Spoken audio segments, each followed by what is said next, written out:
race over. Kurt Busch is the race winner. Oh, there it is. Now Oh, the record. that's incredible. Now the caution flag is out. The winner of the Coke Zero 400 is Kyle Busch.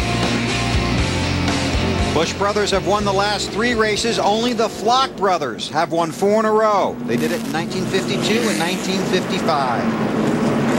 Kyle Busch is the race leader, half a lap from going back to green. 16 drivers have had 7 or more wins in the first 19 races of a season.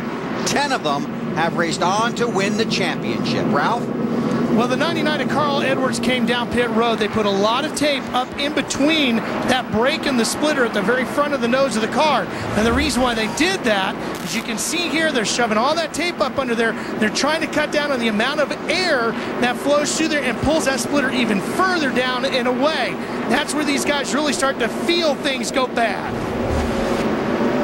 Be 37 laps to go when they get the green flag. It's Kyle Busch, Ryan Newman with 2 tires, Jimmy Johnson, Greg Biffle, Kevin Harvick, Tony Stewart, Elliott Sadler with a 2-tire stop. Then Brian Vickers, Jeff Gordon is 9th, and then David Reagan in 10th.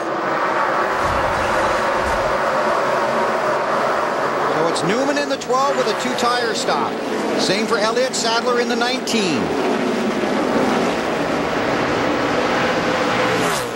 They worked on that 48, Annie. He could be up there real quick. Jimmy's car looked like it was really good on the longer runs. He was coming. He was coming at the end of that last long run. Another guy that's been on the move, Matt Kenseth, restarted 11th. But he's got to get through this mess, because the longer he runs side by side and messes around with these guys, Kyle Busch is going to just set sail.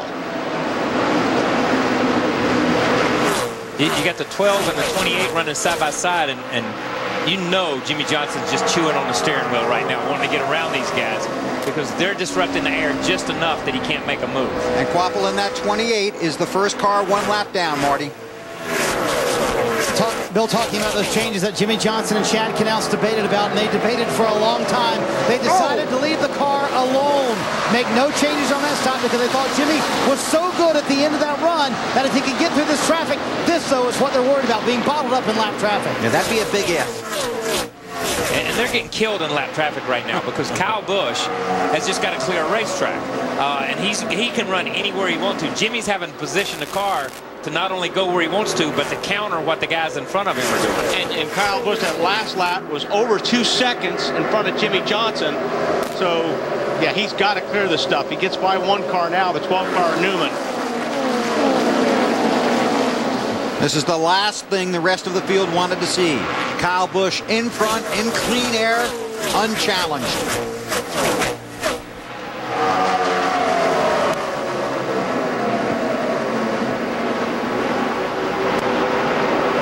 Two tires not working for Newman. Here comes Tony Stewart in that 20 car. Trying to get inside of Biffle in the 16.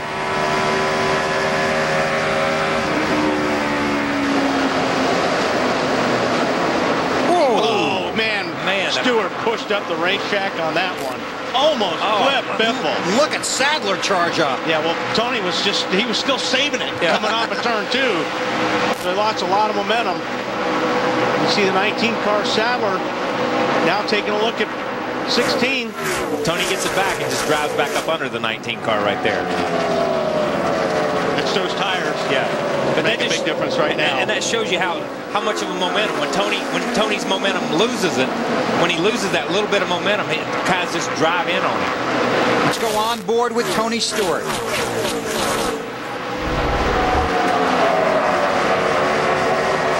Watch where the line is to Tony's left, because he goes down to the well. We lose it out of the shot right there. But he's at yeah, he was saving it all that, and even Biffle got a little bit loose there. I think maybe when he came across the back of the 16, he may have got Biffle a little bit loose there. Kyle Busch out front by 2.5 seconds now over Jimmy Johnson.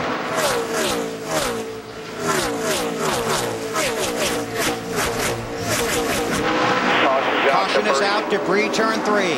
Oh, big piece of debris there. Somebody's bumper. Last thing Kyle Busch wanted to see, exactly what everyone else wanted to see.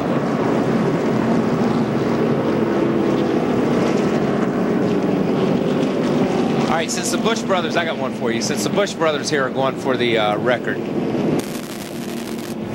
Let's see who comes off. Oh, the 70 car. Man, got peeled off. Yeah, it does. Ooh. Be able to pick that up in the garage after the race. 28 car is the lucky dog. Less than 30 to go. Hold that thought, Kyle, okay?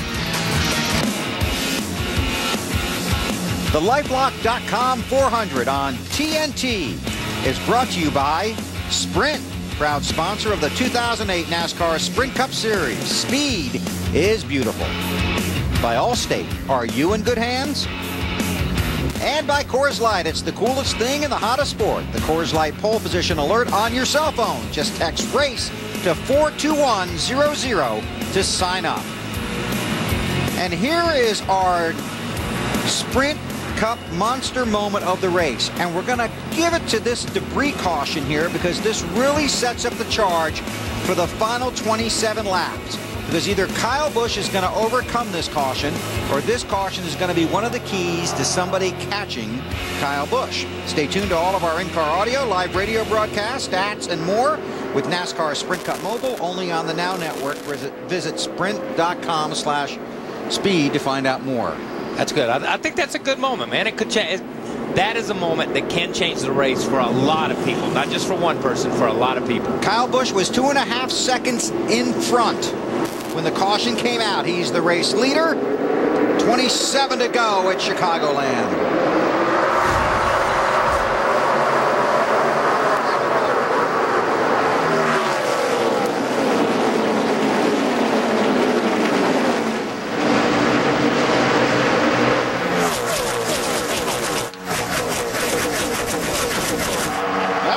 Jimmy, he needed to clear that 11 car of Hamlin to be able to hang there with Kyle. And that was very smart and courteous of Hamlin, who's 4 or 5 laps down, to get out of the way and let the guys who are running for the lead race for the lead of this race.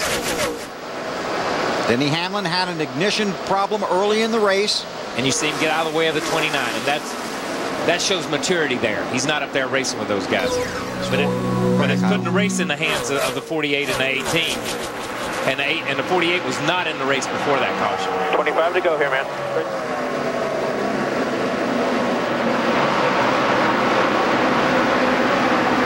48's looking for any line that the 18 is not using right now to see if there's any possibilities that he can find a faster groove. But there was a moment in practice here yesterday where the 48 was in front of the 18. The 48 got out of the gas, let the 18 go by, and then ran behind Kyle, maybe to see what his line was, to size up the competition. You know what, the 48's faster right now. If he can figure a way around him, around the outside right now, is going to be it, because Kyle Busch has been on the white line just about all night. Every time we've seen the 18 be passed, whether it was the 99 or whoever it was, it's been to the outside, and most of the time it's been through 3 and 4. This is for the lead, 24 to go. Kyle Busch has led 156 of the 243 laps. I'm going to tell you, that 48 car is working off a 2. He almost turns left when he gets to the end of the corner and shoots it and runs a different line down the backstretch. It just doesn't quite have it working right here. He's much better off of 2 than he is off of 4. There's in-car audio and more at NASCAR.com/trackpass.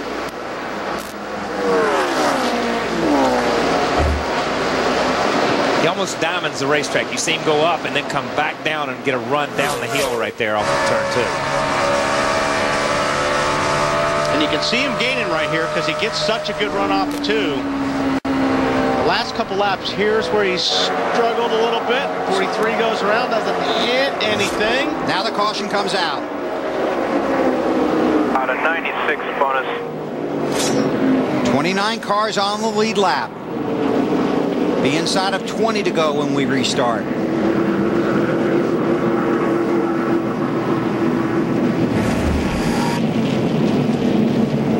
Bobby Labonte in traffic. He never got touched. Yeah, it was running 20th when that happened. Caution is out. Another restart coming up when we come back to Chicagoland.